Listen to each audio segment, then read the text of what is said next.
Alright guys, here's a Hobie's Impact ceiling fan. I found a remote. Just how did this work? Okay, let's flip the light.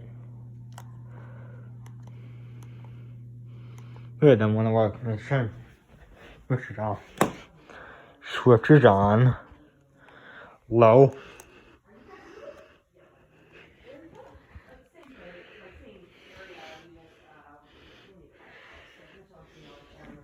Oh yeah. Okay, so when I first, it's so soft, isn't it? Like you can feel it on your feet.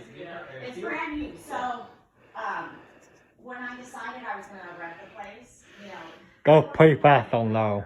who was supposed to be trying to sell a house then. Medium. And so she was like, you're gonna, you know, it'll just probably look like this. And I'm like, well, I'll just get a carpet cleaner to come in and this. And then when I found out she was making carpet, I was like, you gotta be kidding me. It's so soft. This is where I teach. This is my teaching spot. And Royce's room. So my sister-in-law and I put Royce's bed together from IKEA.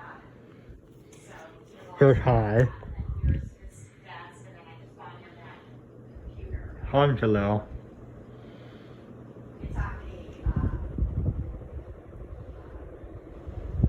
right. Decent air mover. This one is probably faster than the Hobie Center on the downstairs. Right, he was pissed because Rylan got this thing and a lot less money. And Ron's not giving me the baby. Pretty fast. Look at this now. My family bought for Royce. He's not letting me take it. Okay, that's all. Oh, the fact you reverse. Ben, are you videoing? Second So I one. was like, at least it's Yeah, I'm videoing. Yeah, look at her. Yeah. Just wait. Turn off the video for now, Philip, okay? Thanks for watching.